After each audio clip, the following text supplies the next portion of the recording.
Hello guys, welcome back to my to channel Dinesh mathematics. I hope कि आप लोग बहुत अच्छे होंगे। तो चलिए क्लास की ओर चलते हैं हम लोग। क्लास में आप लोग को चल रहा था रसायन शास्त्र का। तो रसायन शास्त्र में चैप्टर नंबर 4 पढ़ा रहे थे, कार्बन तथा इसके यौगिक के बारे में। इससे पहले भी हम 4 वीडियो यूट्यूब पर डाल चुके हैं। इससे पहले वाले वीडियो में आप लोग को बताए थे कार्बनिक यौगिकों का सूत्र, जो 3 प्रकार का होता है।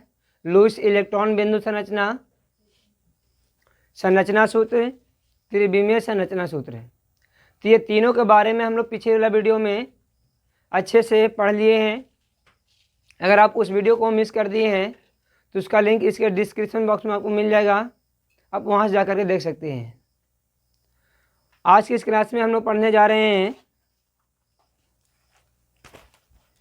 कार्बनिक यौगिक के परमाणु से जुड़ने बंधनों की संख्या। देखिए आपको यहाँ पर दिया हुआ है पेज नंबर 75 में, भारतीय भवन के बुक के पेज नंबर 75 में देखिएगा, यहाँ पर सारणी 4.1 दिया हुआ है। सारणी 4.1 है जिसमें लिखा हुआ है कार्बनिक यौगिकों के परमाणुओं से जुड़े बंधनों की संख्या। जैसे मैं यहाँ पर देख लीजिए, पहला में दिया है सी में बंधनों की संख्या 4 है। बंधनों की संख्या कितना है? देखिए इस प्रकार से है, लिखा हुआ है सी, फिर लिखा हुआ 4। यहाँ पर सी जो होता है 4 को हाइड्रोजन से मिलकर ऐसे जुड़ा हुआ है ना जी। तो यहाँ पर बंधनों की संख्या 4 है या नहीं है? 1 2 3 4 बंधन है ना जी। और ये बन गया क्या आपका? तो CH4 बनता है। क्या बनता है?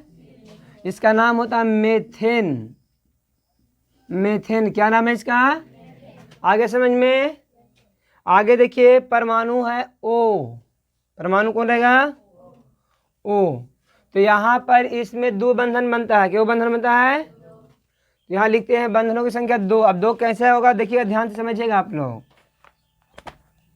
कार्बन जो है इस प्रकार से जुट गया, H H H, यहाँ O जुटा, यहाँ भी H जुट गया। तो यहाँ पर इसके साथ क्या वो बंधन बन रहा है? 1 2 का बंधन बन रहा है जी। एक बंधन ही है, एक बंधन, तो 2 को बंधन बना। इसका क्या नाम देंगे हम लोग? तो CH, पहले सूत्र लिखिए, CH3OH नाम, OH सूत्र होता है। क्या होता है? इसको बोलते हैं मेथिल एल्कोहल।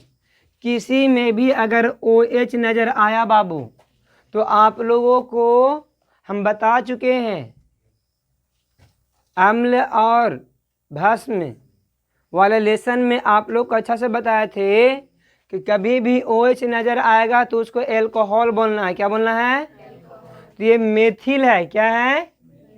यहाँ मेथेन कब होता है? जब 4 होता है H, तब ना। 3 है तो ये मेथिल है। मेथिल क्यों पढ़ेंगे इसको, मेथेन क्यों पढ़ेंगे, आगे हम लोग चर्चा करेंगे, ठीक है। फिलहाल इतना समझे कि ये मेथिल है और इसमें OH जुटा हुआ है। तो ये मेथिल के साथ OH जुटा हो तो मेथिल एल्कोहल कहलाता है। क्या कहलाता है? आगे पढ़ाएंगे ये भी कि एल्कोहल क्या है इसमें और CH3 क्या है, ठीक है। तो ये क्या है आपका? Methyl alcohol. तो यहाँ लिख सकते हैं आप लोग मेथिल, क्या है जी? Methyl alcohol.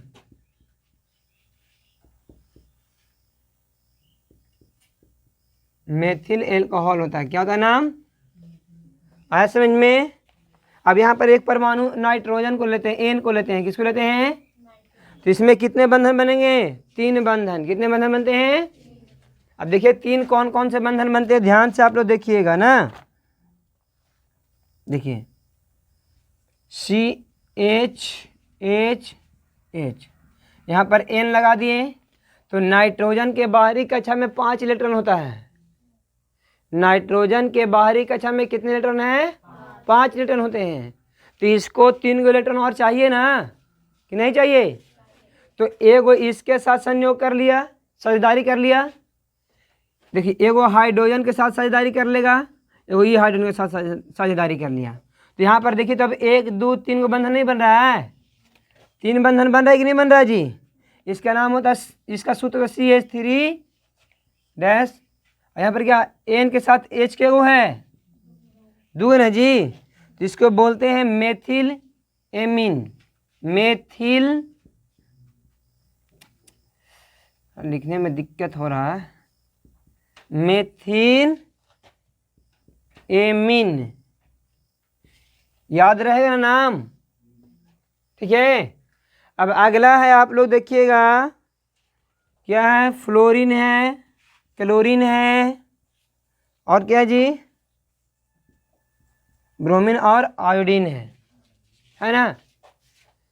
Chlorine, fluorine, chlorine, bromine और आयोडीन, इन चारों जो तत्व हैं इनमें मात्र एक बंधन बनता है। कितने बंधन बनता है? देखिए एक बंधन कौन होगा, देखिए ध्यान से, यहाँ पर CH और ये क्या हो गया, यहाँ पर देखिए फ्लोरीन भी जोड़ सकते हैं, क्लोरीन भी जोड़ सकते हैं, ब्रोमीन को भी जोड़ सकते हैं और आयोडीन के भी जोड़ सकते हैं, है ना। तो यहाँ पर सूत्र क्या बनेगा आपको बाबू, क्या सूत्र बन जाएगा बताइए आप लोग, CH3, F भी लिख सकते, फ्लोरीन, क्लोरीन, BR न, बिहार में समझिएगा ना। अब इसका नामांकन कैसे करेंगे, मेन है नामांकन करना, नाम देना ना। तो ये मेथिल है ना, methyl fluoride, methyl chloride, methyl bromide, methyl iodide, नाम देना जाएगा। क्या क्या नाम दीजिएगा, एक मिनट, नीचे, हाँ नीचे दिख रहा है, ये मेथिल है, क्या है, इधर से लिखे, चलिए ये हो गया मेथिल, मेथिल हो गया। अब अगर फ्लोरीन जुड़ा रहेगा तो फ्लोराइड, फ्लोराइड, और क्लोरीन जुड़ा रहा तो मेथिल क्लोराइड, क्लोराइड, थोड़ा लिखने में दिक्कत हो रहा है। ब्रोमीन जुड़ा हुआ रहे तो मेथिल ब्रोमाइड लिख लीजिएगा ना, और अगर आयोडीन जुटा हुआ रहेगा तो मेथिल आयोडाइड। कोई दिक्कत है? तो ये आपके बुक में दिया हुआ था, आप बुक से उतार भी सकते हैं या स्क्रीनशॉट ले सकते हैं, ठीक है।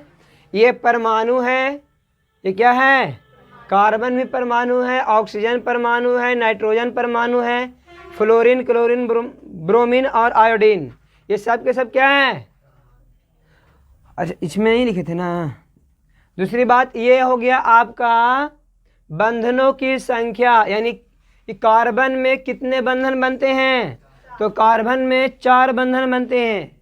कार्बन में कितने बंधन बनते हैं, देखिए 1 2 3 4 को होने जी। ऑक्सीजन है तो ऑक्सीजन में कितने बंधन बनेगा, 2, 1 2 बना ना, क्योंकि इसे 2 ही इलेक्ट्रॉन की आवश्यकता है जी, तो दियो को ना पार्टनरशिप करेगा, और जो 2 का पार्टनरशिप करेगा 2 का ना बंधन बनेगा। नाइट्रोजन में, नाइट्रोजन के बाहरी कक्षा में 5 इलेक्ट्रॉन होते हैं, तो इसको अष्टक पूरा करेंगे 3 इलेक्ट्रॉन चाहिए, तो हार्डली सार्डली तीनों को बंधन बना सकता है। इसमें 3 बंधन देखिए 1 2 3, और यहाँ पर देखिए इसके सबके बाहरी कक्षा में 1 इलेक्ट्रॉन रहता है, 7 इलेक्ट्रॉन, सबके बाहरी कक्षा में 7 इलेक्ट्रॉन रहता है, तो अष्टक पूरा करने के लिए 1 चाहिए, तो एक ही उन्हें बंधन बनाएगा। देखिए यहाँ एक इस कार्बन के साथ एक बंधन ये भी बना सकता है, ये भी बना सकता है, ये भी बना सकता है, ये भी बना सकता है, जो जिसके साथ जुड़ेगा उसके नाम हो जाएगा, ठीक है। अगर फ्लोरीन जुड़ेगा तो फ्लोराइड, क्लोरीन जुड़ेगा क्लोराइड, ब्रोमीन जुड़ेगा ब्रोमाइड, आयोडीन जुड़ेगा आयोडाइड, तो मेथिल सब में लगेगा, ठीक है, खाली ये सब चेंज हो सकता है। दिक्कत है क्या? चलिए इसका क्या स्क्रीनशॉट लीजिए, फिर आगे देखते हैं। अब देखिए हम लोग पढ़ना है कार्बनिक यौगिकों का वर्गीकरण। तो कार्बनिक यौगिकों का वर्गीकरण, इसे पीछे वाले वीडियो में भी हम लोग पढ़ चुके हैं कि कार्बनिक यौगिकों का वर्गीकरण करना क्यों जरूरी था, है ना। क्योंकि हमारे इर्द गिर्द जो हैं से अनगिनत मात्रा में कार्बनिक यौगिक है नहीं, तो उन सभी को अगर बारी बारी से अगर अध्ययन किया जाता तो ये संभव नहीं था। तो क्या किया गया फिर, एक जैसे काम करने वाले कार्बनिक यौगिक को एक समूह में रख दिया गया, अलग अलग ग्रुप में रख दिया गया, जिसे पढ़ना आसान हो गया। अब मान लीजिए एक श्रेणी में 1,00,000 से भी ज़्यादा कार्बनिक यौगिक हैं, ठीक है, एक वर्ग में। तो हम किसी उन 1,00,000 में से किसी भी एक कार्बनिक यौगिक को निकालेंगे और उसके बारे में पढ़ लेंगे, तो हमको ये पता चलना जाएगा कि ये पूरा जो 1,00,000 से भी अधिक कार्बनिक यौगिक ये वर्ग में रखा गया है वो इस नेचर का है, इस तरह का काम करता है कि नहीं। तो इसीलिए इसका वर्गीकरण करना बहुत ज़रूरी था। आगे समझ में। अब देखिए वर्गीकरण यहाँ किया गया है हाइड्रोकार्बन के आधार पर, हाइड्रोजन और कार्बन। हाइड्रोकार्बन क्या होता है, कोई पूछ देगा हाइड्रोकार्बन क्या होता है, तो मेरे प्यारे बच्चों बोलिएगा आप लोग। एक मिनट, हाइड्रोजन कार्बन के बारे में, हाइड्रोकार्बन है। हाइड्रोकार्बन क्या होता है, हाइड्रोकार्बन क्या होता है, तो हम लोग बोलेंगे वैसा यौगिक जो हाइड्रोजन और कार्बन से सिर्फ मिलकर बना होता है। वैसा यौगिक जो सिर्फ हाइड्रोजन और कार्बन से मिलकर बना होता है उसे हाइड्रोकार्बन यौगिक कहते हैं। क्या बोलते हैं, हाइड्रोकार्बन यौगिक कहते हैं। किसको, जो कार्बन और हाइड्रोजन से सिर्फ मिलकर बना होता है, यानी कार्बन और हाइड्रोजन के अलावा और कुछ नहीं आना चाहिए, कार्बन और हाइड्रोजन के अलावा और कुछ नहीं आना चाहिए, तब उसको बोलते हैं हाइड्रोकार्बन यौगिक। क्या बोलते हैं, हाइड्रोकार्बन यौगिक। तो हाइड्रोकार्बन यौगिक को भी 3 वर्गों में बांट दिया गया है। देखिए आपके बुक में लिखा हुआ है ना जी, हाइड्रोकार्बन लिखा है ना, उसको 3 वर्ग में बांटा है। पहला है एलिफैटिक, दूसरा है एलिसाइक्लिक और तीसरा है एरोमेटिक, ठीक है। तो ये 3 वर्ग में बांटा गया। अब तीनों को हम अच्छे से आप लोगों को समझा रहे हैं, ठीक है। तो सबसे पहले यहाँ देखिए आप लोग कि हाइड्रोजन कार्बन है, हाइड्रोकार्बन है ना, यहाँ पर क्या क्या मिला होगा, कार्बन और हाइड्रोजन, सिर्फ यही मिला होगा इसमें ना। क्या क्या मिलता है इसमें, कार्बन और, तो उसको क्या बोलते हैं, हाइड्रोकार्बन यौगिक बोलते हैं। क्या बोलते हैं, आगे समझ में आप लोग को। हाइड्रोकार्बन यौगिक को 3 वर्गों में बांटा गया। कितने वर्गों में, 3 वर्गों में, जिसमें पहला का नाम है एलिफैटिक। एलिफैटिक को एल्केन कहते हैं। क्या बोलते हैं, एल्केन, एल्केन नाम देंगे। क्या देंगे इसका नाम, और दूसरा है एलिसाइक्लिक। क्या नाम है इसका, एक मिनट, नहीं, इसको एल्केन नहीं बोलते हैं। एलिफैटिक, एलिसाइक्लिक और एरोमेटिक है ना। तो यहाँ पर है कि एलिफैटिक क्या होता है, एलिसाइक्लिक क्या होता है और एरोमेटिक क्या होता है। तो देखिए यहाँ पर जो होता है ये एलिफैटिक, समझिएगा ध्यान से। एलिफैटिक जो होता है वो कार्बन का एक श्रृंखला बनाने का इसमें गुण होता है। कार्बन को जोड़ते जाएगा, जोड़ते जाएगा, जोड़ते जाएगा, तो ये लंबी श्रृंखला जो बनता है ना उसी को बोलते हैं एलिफैटिक। क्या बोलते हैं, जैसे यहाँ पर एक कार्बन से जुड़ गया ऐसे, ये क्या है, जो लंबी श्रृंखला बनाएगा उसको बोलते हैं हम लोग क्या, एलिफैटिक। क्या बोलते हैं, जो लंबी श्रृंखला बनाती है उसको एलिफैटिक बोलते हैं। क्लियर है ना। उसके बाद यहाँ एलिसाइक्लिक, साइक्लिक का मतलब होता है पुनः चक्रण। अगर साइक्लिक का मतलब कोई पूछे तो पुनः चक्रण, जहाँ से शुरू हुआ वहीं जाके वापस आना क्या होता है। तो यहाँ पर क्या होता है कि बंद आकृति बनता है, कार्बन जो होता है बंद बनता है, बंद आकृति रहता है। देखिए इस प्रकार से, मान लीजिए ऐसे हो, ऐसे हो, ऐसे हो, ऐसे हो, इस तरह से ऐसे जुटा रहेगा। ये बंद हो गया, ये ऐसे हो जाएगा, ऐसे भी रह सकता है, यहाँ से गया यहाँ, यहाँ से गया यहाँ, यहाँ से यहाँ। ये आपका क्या है, यहाँ से शुरू किया, इसमें गए, यहाँ से यहाँ गए, फिर यहाँ से यहाँ। तो ये क्या है, साइकिल जैसा घूम रहा है ना जी, है। तो जो बंद आकृति बनाता है उसको क्या बोलते हैं हम लोग, एलिसाइक्लिक बोलते हैं। क्या बोलते हैं। और यहाँ पर एरोमेटिक जो होता है सेम यही है, लेकिन थोड़ा सा चेंज होता है। है यही, लेकिन थोड़ा सा इसमें क्या है, बदलाव, हल्का सा बदलाव है। वो बदलाव क्या है, तो ये बेंजीन का जो सूत्र आप लोग देखे होंगे कि एक के साथ सिंगल बॉन्ड या 6 पीस कार्बन होता है। कितना बेंजीन में कितने पीस कार्बन, इसको क्लीन कर दें, इसको क्लीन कर दे रहे हैं। ये समझ में, लंबी श्रृंखला ही बनाएगा, ये बंद बनाता है, बंद आकृति, और ये जो होता है ये भी बंद आकृति बनाता है। लेकिन इसमें थोड़ा सा डिफरेंस होता है कि कार्बन के साथ, एक कार्बन के साथ सिंगल बॉन्ड तो दूसरे कार्बन के साथ डबल बॉन्ड बना लेता है। समझ में आया, एक कार्बन के साथ सिंगल बॉन्ड तो दूसरा कार्बन के साथ। बेंजीन का सूत्र ही आप लोग देखिए ध्यान से, बेंजीन में 6 पीस कार्बन होता है। कितना पीस कार्बन, तो 6 पीस कार्बन को हम सजाते हैं, 1 2 3 4 5 और एक लेते हैं यहाँ पे 6। कोई दिक्कत, देखिए अगर इसके साथ सिंगल बॉन्ड होगा तो इसके साथ ही डबल बॉन्ड बना लेगा। क्लियर है, फिर इसके साथ सिंगल बॉन्ड तो इसके साथ डबल बॉन्ड, इसके साथ सिंगल तो इसके साथ डबल बॉन्ड। सब देखिए यही काम किया कि नहीं किया है, एक के साथ सिंगल तो दूसरे के साथ डबल, दूसरा के साथ डबल तो इसके साथ, इसके साथ ई सिंगल तो इसके साथ, इसके साथ ही डबल तो इसके साथ, इसके साथ सिंगल तो इसके साथ, सिंगल डबल आया कि नहीं आया। तो ये बेंजीन का सूत्र होता है। इस प्रकार का हम लोग इसको क्या बोलते हैं, हम लोग एरोमेटिक बोलते हैं। क्या बोलते हैं, इस प्रकार का यौगिक होगा तो किस में चला जाएगा जी, एरोमेटिक में। और शेष इसमें फिर क्या जुटा रहे, देखिए ध्यान से। अब यहाँ पर द्विआवेश, इसमें एक एक पीस ना हाइड्रोजन जुटेगा। यहाँ भी कितना, यहाँ भी कितना, यहाँ भी कितना, यहाँ भी कितना, और यहाँ भी एक।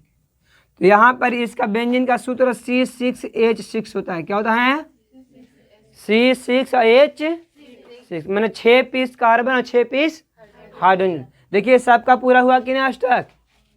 ये कार्बन के देखिए पहले 1 2 3 4, हाइड्रोजन 2 को तो पूरा हो जाएगा एक तरह से, ये हाइड्रोजन भी 2 को पूरा हो जाएगा। तो 1 2 3 4, 1 2 3 4, 1 2 3 4, 1 2 3 4, 1 2 3 4, सबका सभी कार्बन का यहाँ पर देखा अष्टक पूरा हुआ है ना। सभी 4 गो बंधन बनाया है ना, नहीं बनाया है। तो कार्बन 4 ही बंधन ना बना सकता है, उससे बेसी बना सकता है, तो बना है, कोई दिक्कत। इसका नाम क्या है, बेंजीन। बेंजीन का सूत्र क्या होता है, C6H6, C6। आगे समझ में ये वाला, इसको क्लीन करें। चलिए पहले इसको स्क्रीनशॉट लीजिए आप लोग। अब आगे देखिए, यहाँ पर एलिफैटिक जो है, एलिफैटिक को 2 समूह में बांट दिया गया है। एक का नाम है संतृप्त हाइड्रोकार्बन और एक को बोलते हैं असंतृप्त हाइड्रोकार्बन। संतृप्त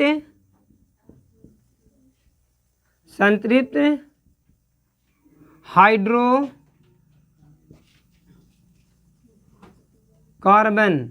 संतृप्त हाइड्रोकार्बन, और एक होता है असंतृप्त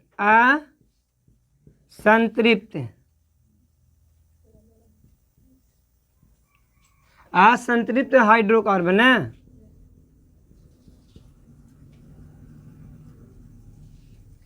इसके 2 वर्गों में बांटा गया है, संतृप्त और असंतृप्त हाइड्रोकार्बन। याद रहेगा, संतृप्त और असंतृप्त हाइड्रोकार्बन।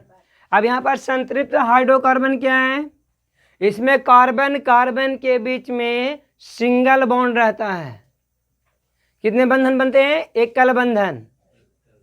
जिस कार्बनिक यौगिक में कार्बन कार्बन के बीच में एकल बंधन होगा उसको बोलेंगे हम लोग कि ये संतृप्त हाइड्रोकार्बन है, संतृप्त हाइड्रोकार्बन है। और इसमें क्या है, जिस हाइड्रोजन कार्बन में कार्बन कार्बन के बीच डबल बॉन्ड या ट्रिपल बॉन्ड हो, डबल बॉन्ड या यानी द्विक बंधन या त्रिक बंधन हो, द्विक बंधन या, उसे हम लोग बोलते हैं असंतृप्त हाइड्रोकार्बन। इसमें सिर्फ हाइड्रोजन जो होते हैं, हाइड्रोजन कार्बन कार्बन कार्बन के बीच सिंगल बॉन्ड होगा यानी एकल बंधन होगा, और इसमें कार्बन कार्बन के बीच में या तो डबल बॉन्ड या तो ट्रिपल बॉन्ड होता है, द्विक बंधन या त्रिक बंधन होता है। याद रहेगा। सिंगल बॉन्ड को संतृप्त हाइड्रोकार्बन और डबल बॉन्ड या ट्रिपल बॉन्ड को असंतृप्त हाइड्रोकार्बन कहना है। दिक्कत नहीं ना? अब देखो, असंतृप्त हाइड्रोकार्बन के भी 2 वर्गों में बांटा गया है। कितने वर्गों में? 2 वर्गों में। यहाँ है ना कि डबल बॉन्ड या ट्रिपल बॉन्ड लग रहा है, तो इसी के आधार पर इसको 2 वर्गों में बांटा गया। पहला का नाम है ओलोफिन।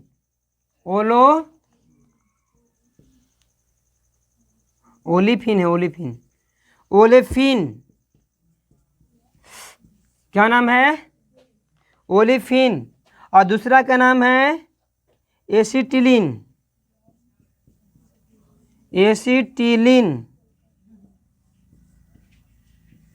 ओलेफिन या एसिटिलीन। अब देखिए, संतृप्त हाइड्रोकार्बन को एक और नाम से जानते हैं एल्केन। संतृप्त हाइड्रोकार्बन का एक और नाम से जानते हैं, उसको क्या नाम है? एल्केन नाम है ना। और यहाँ पर देखिए ओलेफिन, ओलेफिन को भी एक अलग नाम है जिसको हम लोग जानते हैं एल्किन। क्या नाम है इसका? एल्किन। और यहाँ एसिटिलीन का भी एक और नाम है एल्काइन। क्या बोलते हैं? एल्काइन। क्या क्या नाम है? Alkane, alkene, alkyne. याद रहेगा? याद करके लिख दीजिए, ठीक है। यहाँ पर देखिए, हम लोग को ज़्यादा नहीं पढ़ना है, 10th क्लास में इन तीनों के बारे में पढ़ना है बस। यानी कुल मिला के ही पढ़ना है हमको। क्या क्या? एलिफैटिक के बारे में पढ़ना है। सिर्फ और सिर्फ किसके बारे में? सब एलिफैटिक से नहीं, सब ग्रुप बांटा गया है जी। इसके बारे में ज़्यादा विस्तार से कुछ नहीं पढ़ना है। 12th में जाइएगा तो वहाँ पढ़िएगा आप लोग कि एलिसाइक्लिक क्या होता है और एरोमेटिक क्या होता है। लेकिन 10th तक सिर्फ इसी के बारे में पढ़ना है, एलिफैटिक के बारे में। किसके बारे में? तो एलिफैटिक क्या बोले थे हम? जो लंबी श्रृंखला बनाता है, एलिफैटिक होता है। और उसके बाद ये 2 भागों में बटा गया, संतृप्त और असंतृप्त। संतृप्त में क्या होता है कि इसमें कार्बन कार्बन के बीच में एकल बंधन होता है। असंतृप्त में क्या होता है कि इसमें कार्बन कार्बन के बीच में 2 बंधन या तो त्रिक बंधन होता है, द्विक बंधन या तो। अब यहाँ पर इस बंधन के आधार पर इसको 2 वर्गों में बांटा गया, जिसको नाम है ओलेफिन और एसिटिलीन। ओलेफिन के एक और नाम से जानते हैं एल्किन, और एसिटिलीन के एक और नाम से जानते हैं एल्काइन। ठीक है, समझ में आ गया? अब यहाँ पर देखिए क्या है, तो यहाँ पर देखिए संतृप्त हाइड्रोकार्बन के एक और नाम है एल्केन। तो एल्केन में क्या होता है कि एकल बंधन होता है। क्या होता है एल्केन में? एकल बंधन। तो यहाँ कार्बन कार्बन के बीच में सिंगल बॉन्ड चलेगा। कार्बन कार्बन के बीच में, देखो ये कार्बन हो गया, ये कार्बन हो गया, चल नहीं रहा ना। देखिए ये कार्बन है, ये कार्बन है, ये कार्बन है मान लीजिए, तो यहाँ पर सबके साथ सिंगल बॉन्ड होगा, सबके साथ सिंगल बॉन्ड होगा। क्लियर है ना? ये तो पहले बताया कि संतृप्त हाइड्रोकार्बन में एकल बंधन, तो ये 3 गो हम लिए हैं कार्बन, तो तीनों के साथ एकल बंधन ले लिए। अब देखिए ये भी एकल बंधन में, ये भी एकल बंधन में, ये भी एकल बंधन में है। लेकिन हम लोग को पढ़ाया गया है कि कार्बन 4 गो बंधन बनाता है। कार्बन कितने बंधन बनाते हैं? 4 बंधन बनाते हैं, जिसमें तीनों एक एक बंधन बना दिए। तो यहाँ पढ़ रहे हैं हम लोग हाइड्रोकार्बन ना, तो हाइड्रोकार्बन में और क्या जुटेगा इसमें? कार्बन तो ले लिए, तो कार्बन के बाद क्या जोड़ना है? हाइड्रोजन को जोड़ना है। किसको जोड़ना है? तो यहाँ पर 3 गो बंधन जो ये बनाएगा, ये बनाएगा, ये बनाएगा, ये तो नहीं, ये तो 2 गो बंधन बना चुका है ना, एक बंधन इसके साथ, एक बंधन इसके साथ। तो यहाँ पर हो गया, देखिए ये वाला, ये वाला और ये वाला। अब इसके 4 का बंधन पूरा हो गया ना, हुआ या नहीं हुआ? अब यहाँ पर 1 2 3 4, इसमें देखिए ध्यान से, 1 2 3 4, इससे संयोग बंधन बनाया कि नहीं बनाया? कोई दिक्कत है? अब यहाँ पर देखिए इसकी बात करते हैं, इसका नामांकन भी करेंगे हम लोग, आगे और भी पढ़ेंगे कि इस तरह के और भी बनते हैं या नहीं। सबके बारे में हम लोग धीरे धीरे पढ़ने जा रहे हैं। ठीक है, अब यहाँ पर यही अगर 3 कार्बन यहाँ होते तो किसी एक के साथ डबल बॉन्ड लगाना होता। तो मान लीजिए ये कार्बन है, डबल बॉन्ड यहाँ लग गया, ये सिंगल बॉन्ड है। समझ में आ गया आप लोग को?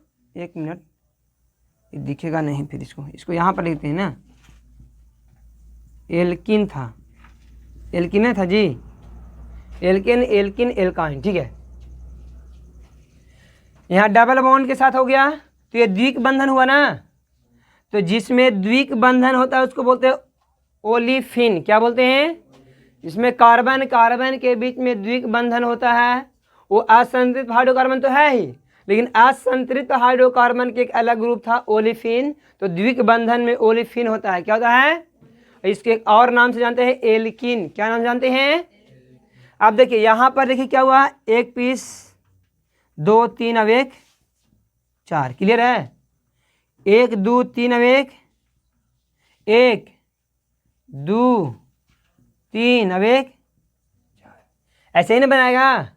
कोई दिक्कत है? कोई दिक्कत नहीं है। अब आगे बढ़िए। अब यहाँ पर क्या है, एसिटिलीन या एल्काइन।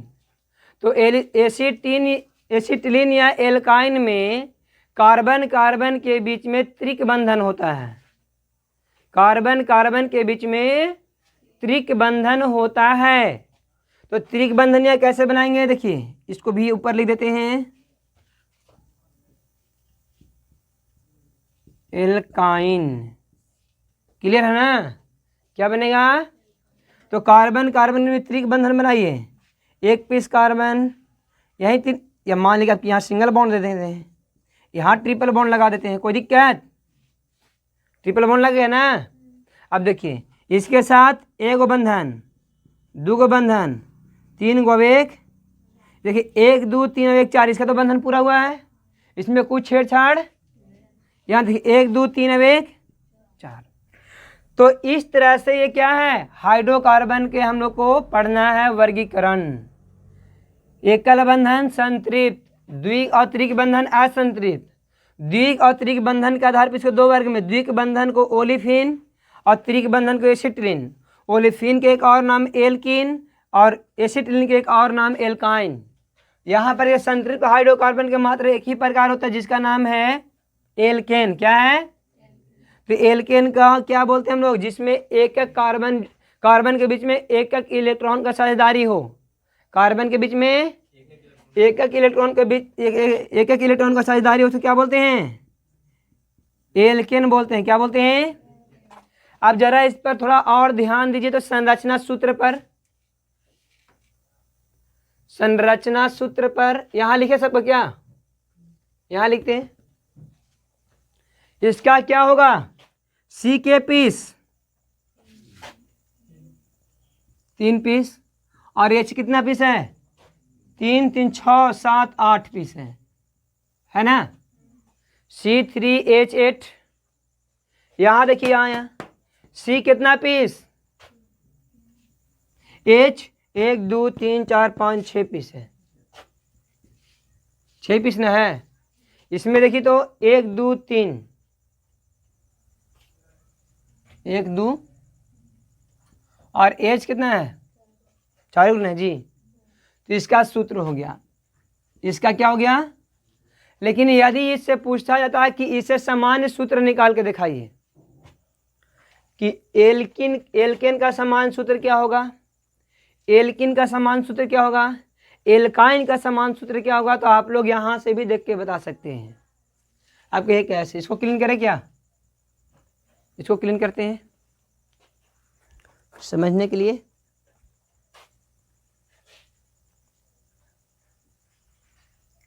देखिएगा ये क्या है, एन मान लीजिए संख्या, एन क्या है, संख्या है ना। यहाँ पर देखिए एन अगर हम कोई किसी भी चीज़ का संख्या लेते हैं, एन तो संख्या ही होता है ना, नेचुरल नंबर। तो यहाँ पर क्या करें, सी एन देखते हैं तो एच कितना होगा, ये कितना है 3 ना। 3 में 8 का संबंध क्या होगा, 3 गुने 2 प्लस 2 होगा, 3 दूनी 6 2, तो यहाँ पर n क्या है, c हो गया Cn, और h 3 को n न माने हैं, 3 को क्या माने हैं, तो यहाँ पर 2n हो रहा है और प्लस में 2। ये हो गया एल्केन का समान सूत्र होता है। एल्केन का समान सूत्र CnH2n+2। देख लो ध्यान से, अगर 3 को n मान लेते हैं तो n हो गया। अब 3 दूनी 6 में 2 जोड़ेंगे तो 8 मिलेगा ना। देखिए 2n+2 आ गया ना, इसमें आ जाओ। अब ये है किसका, इसका समान सूत्र क्या हो गया, CnH2n+2। क्लियर है ना, कोई डाउट, समझ में आया ना। 3 पीस कार्बन तो 3 दूनी 6 गो और 2 गो और बढ़ा दें तो 8 पीस हाइड्रोजन भी हो जाएगा। तो Cn यहाँ देखो 3, तो 3 दूनी 6 2 8 को नहीं हो जाता। क्लियर है ना। अब चलते हैं एल्किन में, देखते हैं एल्किन। एल्किन का समान सूत्र क्या होने वाला है, देखिएगा ध्यान से। एल्किन का समान सूत्र क्या होने वाला है, तो CnH इसका दुगुना है सिर्फ 2n। अरे 3 से गुना करें 3 दूनी 6 नहीं मिलेगा, तो इसका समान सूत्र क्या होता है, CnH2n। क्या होता है, CnH2n, CnH। क्लियर है ना। उसके बाद यहाँ चलते हैं, क्या था ये था एल्काइन का ना जी। एल्काइन में क्या, देखो ध्यान से, CnH2n-2 होगा। देखो 3 दूनी 6 में से 2 घटा दो, 6 में से 2 घटा दो और 3 के 3। क्लियर है ना। तो इसका समान सूत्र क्या होगा, CnH2n-2 हो जाएगा। क्लियर है, कोई डाउट। तो सामान्य सूत्र भी याद करके लाना है कल कि एल्केन का समान सूत्र क्या होता है, एल्किन का समान सूत्र क्या होता है, एल्काइन का समान सूत्र क्या होता है। आप लोग अच्छे से देख लिए ना। एक बार फिर से बता देते हैं यहाँ से। एल्केन में सिंगल बंधन, एकल बंधन, ओलिफिन या एल्किन में द्विक बंधन, और एल्काइन में त्रिक बंधन होता है। आगे इसके बारे में बहुत सारे चीज़ पढ़ना है हम लोग को। आगे यहाँ पढ़ना कि एल्केन में किस प्रकार से बंधन बनता है, कैसे श्रृंखला बनता है, इसके बारे में पढ़ेंगे। एल्किन में भी बनाएंगे, एल्काइन में भी बनाएंगे, है ना। चलिए इसका एक स्क्रीनशॉट लीजिए। अब देखिए, बोला कि दूसरा व्यवस्था में कार्बनिक यौगिक को क्रियाशील मूलक के आधार पर वर्गीकरण किया गया है। यानी क्रियाशील समूह आगे हम लोग पढ़ेंगे, तो क्रियाशील समूह के आधार पर कार्बनिक यौगिक को अलग अलग वर्ग में रखा गया है। अलग अलग वर्गों में रखा गया, किसके आधार पर, क्रियाशील मूलक के आधार पर। तो क्रियाशील मूलक में क्रियाशील समूह और समजातीय श्रेणी, ये 2 आते हैं। क्या होते हैं, कौन कौन, क्रियाशील समूह और समजातीय श्रेणी। तो इसके बारे में हम लोग अगले वीडियो में चर्चा करेंगे। ठीक है, तो आज का वीडियो हम लोग यहीं पे समाप्त करते हैं। अब मिलेंगे आप लोगों के साथ अगले वीडियो में। अगर वीडियो अच्छा लगा हो तो मेरे यूट्यूब चैनल को लाइक करें, अपने दोस्तों के पास शेयर करें और सब्सक्राइब करना बिल्कुल ना भूलें। साथ ही साथ बेल आइकन भी दबा दें ताकि मेरा वीडियो सबसे पहले आप तक पहुंच सके। चलिए, थैंक यू।